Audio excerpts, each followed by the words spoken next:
अंकुर और आप देख रहे हैं सत्यहिंदी.com। हमें खुशी इस बात की है कि आप हमारे सभी प्रोग्राम्स को पसंद कर रहे हैं और आपसे हमारा रिश्ता मजबूत हुआ है। और इस रिश्ते को और मजबूत करने के लिए डिस्क्रिप्शन में दिए गए लिंक पर क्लिक करिए, जिससे हमारा रिश्ता और मजबूत होगा। आइए अब एक नजर डाल लेते हैं अब तक की सुर्खियों पर। पश्चिम बंगाल की मुख्यमंत्री ममता बनर्जी ने एक बार फिर कड़े शब्दों में चेतावनी दी है। उन्होंने एक प्रेस कॉन्फ्रेंस में कहा, ये वक्त राजनीति करने का नहीं है। उन्होंने कहा, ये बात मैंने सोमवार को प्रधानमंत्री मोदी के साथ बातचीत के दौरान भी कही थी।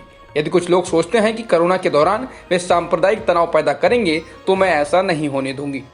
पीएम मोदी के संग हुई मुख्यमंत्रियों की वीडियो कॉन्फ्रेंसिंग का जिक्र करते हुए ममता ने कहा, मैंने मीटिंग के दौरान प्रधानमंत्री के सामने कई मुद्दे उठाए, लेकिन मुझे कहना पड़ेगा कि पीएम के साथ हुई मीटिंगों के बाद हमें हमेशा खाली हाथ लौटना पड़ा है। हमें जो मिलना चाहिए था वह भी अभी तक नहीं मिला है। इसके साथ ही उन्होंने कहा कि राज्य के लोगों को लॉकडाउन की वजह से इसलिए समस्या अधिक हुई क्योंकि 25 मार्च को बिना तैयारी के लॉकडाउन का ऐलान कर दिया गया।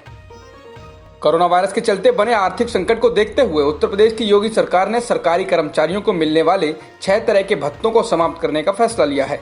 मंगलवार को इससे संबंधित आदेश भी जारी कर दिया गया है। सरकार के इस फैसले से राज्य के 16 लाख कर्मचारियों को झटका लगा है। मीडिया रिपोर्ट्स के अनुसार देश में कोरोना संक्रमण के मामले 71,441 हो गए हैं, जबकि मरने वालों का आंकड़ा 2,310 हो गया है। हालांकि स्वास्थ्य मंत्रालय की ओर से जारी आंकड़ों के अनुसार देश में कोरोना संक्रमण के मामले अब तक 70,756 हो गए हैं, जबकि कुल मौतों का आंकड़ा 2,293 हो चुका है। इसके अलावा 22,454 लोग ठीक भी हो चुके हैं, जिससे देश में एक्टिव मामले 46,008 हैं।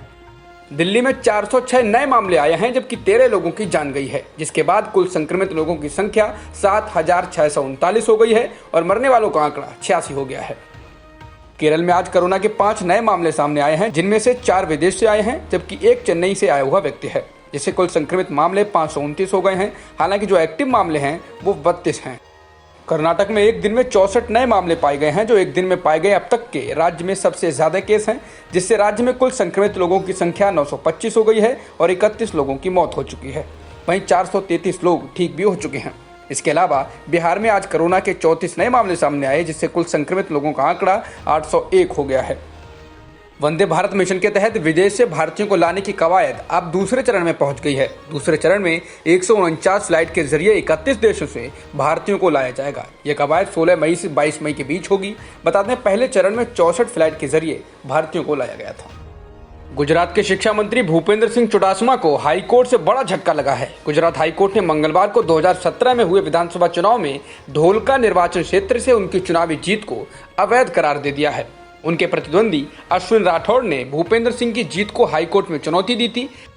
दिल्ली अल्पसंख्यक आयोग के चेयरमैन जफर उल इस्लाम की अग्रिम जमानत अर्जी पर दिल्ली हाईकोर्ट ने राहत दे दी है। कोर्ट ने कहा है कि देशद्रोह के मामले में चेयरमैन पर जो एफआईआर दर्ज की गई है, फिलहाल 22 जून तक उसमें उनकी गिरफ्तारी न की जाए। दिल्ली हाईकोर्ट उनकी अग्रिम जमानत अर्जी पर 22 जून को दोबारा सुनवाई करेगा। आज से शुरू होने वाली विशेष राजधानी ट्रेनों में यात्रा करने वालों के लिए आरोग्य सेतु ऐप अनिवार्य कर दी गई है। रेलवे मंत्रालय ने ट्वीट कर इसकी जानकारी दी है। महाराष्ट्र सरकार ने भी राज्य में शराब की होम डिलीवरी शुरू करने का आदेश जारी कर दिया है। इससे पहले छत्तीसगढ़ और पंजाब जैसे राज्य भी शराब की होम डिलीवरी शुरू कर चुके हैं। महाराष्ट्र सरकार की एक उच्च स्तरीय समिति ने कोविड-19 के मद्देनजर प्रदेश की जेलों में बंद 50% कैदियों को अस्थायी रूप से रिहा करने का फैसला लिया है। समिति के अनुसार महाराष्ट्र की जेलों में फिलहाल 35,000 से ज्यादा कैदी बंद हैं, जिनमें से करीब 17,500 कैदियों को अगले कुछ दिनों में अस्थायी रूप से रिहा किया जाना है। तमिलनाडु में 10वीं बोर्ड की परीक्षा की तारीख निर्धारित कर दी गई है। ये परीक्षाएं 1 जून से 12 जून तक होगी। राज्य के शिक्षा मंत्री KN सेनगोटायन ने ये जानकारी दी। दुनिया भर में कोरोना संक्रमण के मामले 42 लाख को पार कर गए हैं, जबकि करीब 2,87,000 लोगों की मौत हो चुकी है। इसके अलावा करीब 15 लाख लोग ठीक भी हो चुके हैं।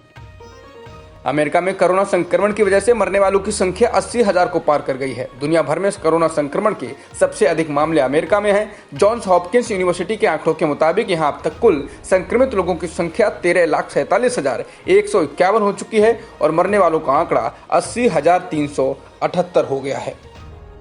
मंगलवार को भी रूस में 10,899 नए मामले सामने आए, जिनके बाद संक्रमित लोगों की संख्या बढ़कर 2,32,000 से ज्यादा हो गई है। पिछले रविवार से लगातार रूस में कोविड-19 के मरीजों की संख्या प्रतिदिन 10,000 से ज्यादा पाई गई है। स्थानीय प्रशासन के अनुसार बीते 24 घंटे में सबसे बुरी तरह प्रभावित मॉस्को शहर में 5,000 से ज्यादा नए मामलों की पुष्टि हुई है। अब तक की खबरों में इतना ही। बाकी खबरों के लिए बने रहिए सत्य हिंदी .com के साथ।